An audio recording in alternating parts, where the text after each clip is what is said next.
12 August रोजी आम्ही सोलापूर सिंचन भवन येथे गेलो होतो. कारण काय होतं आणि तिथे गेल्यावर काय झालं हे पाहण्यासाठी व्हिडिओ शेवटपर्यंत नक्की बघा. तर नमस्कार, माझं नाव दिनेश, मी इंदापूरवाला.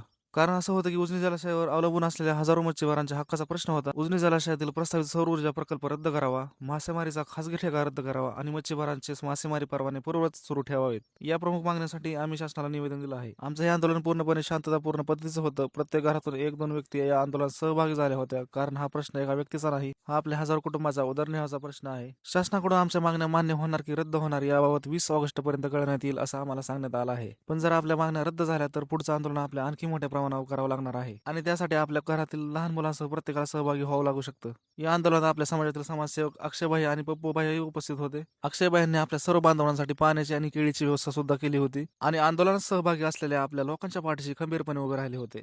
आज आपल्या समाजातील अनेक मुलं शिक्षण घेत आहेत, पण प्रत्येकाला नोकरी मिळेल असं नाही. अशा परिस्थितीत मासेमारी हा अनेक कुटुंबासाठी जगण्याचा एक महत्त्वाचा आधार आहे आणि जर हा रोजगाराचा आधारच आपल्याकडून हिरावून घेतला तर पुढे आपल्या कुटुंबाचं काय होईल हे सांगता येणार नाही. म्हणून हा फक्त मच्छीमारांचा प्रश्न नाही, हा आपल्या हक्काचा आणि रोजगाराचा आणि आपल्या पुढच्या पिढीचा भविष्याचा प्रश्न आहे. 20 ऑगस्टला शासन काय निर्णय घेतं याकडे आता सगळ्यांचं लक्ष आहे. आमच्या मागण्या मान्य व्हाव्यात हीच आमची अपेक्षा आहे आणि गरज पडली तर पुढच्या आंदोलनासाठी आम्ही सगळे एकजुटीने उभे राहूया.